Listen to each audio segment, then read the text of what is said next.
Good evening.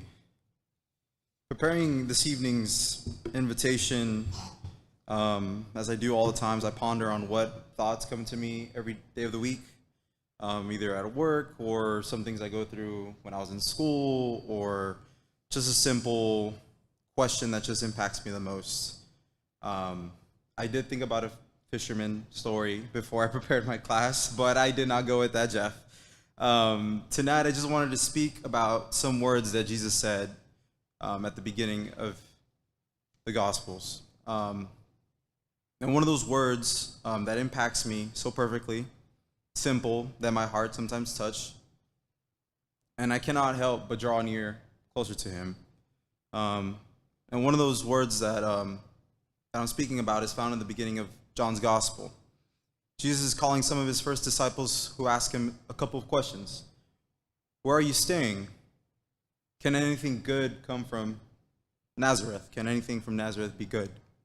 Now, I don't recommend when you first meet someone asking them, if their hometown can produce anything good.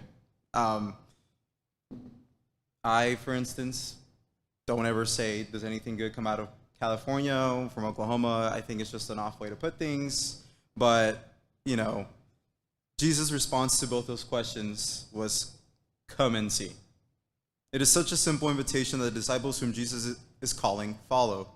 They end up spending the next 3 years listening to teachings of Jesus, seeing the amazing signs he is able to perform, and then ultimately they witness his death, his sacrifice, and subsequently resurrection. Their journey begins with 3 simple words: come and see. And it ends with the most important event in all of history. And this leads me to think about these 3 words in our context. How might Jesus be offering us an invitation in our world today?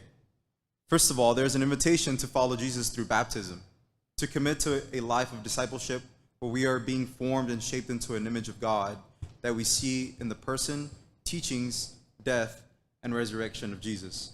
This invitation is already not for the faint of heart. Jesus is clear what it will cost. He says we must give up our very lives in order to live in this other way. But the invitation is there, plain and simple. Come and see. Come and see how your life might change and how you might change other people's lives. Come and see what life lived to the fullest truly looks like. Come and see what God is doing in the world and through those who choose to follow. But there are also other invitations of Jesus that come to us every day. I think of the invitation to come and see when we encounter someone with a different background than us.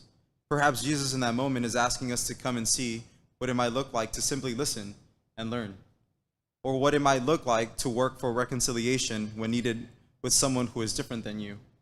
I think of an invitation to come and see what could happen if we don't allow our calendars and our schedules to let us miss out on an opportunity to help someone or to show them a simple act of kindness.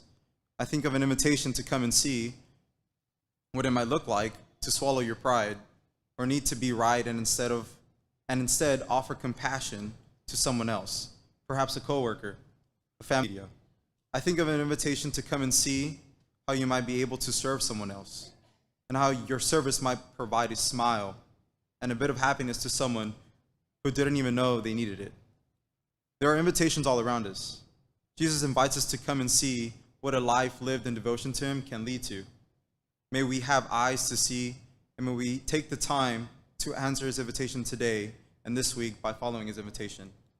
So if any one of you tonight chooses to accept that invitation to come and see, come forward now as we stand and sing the song of invitation.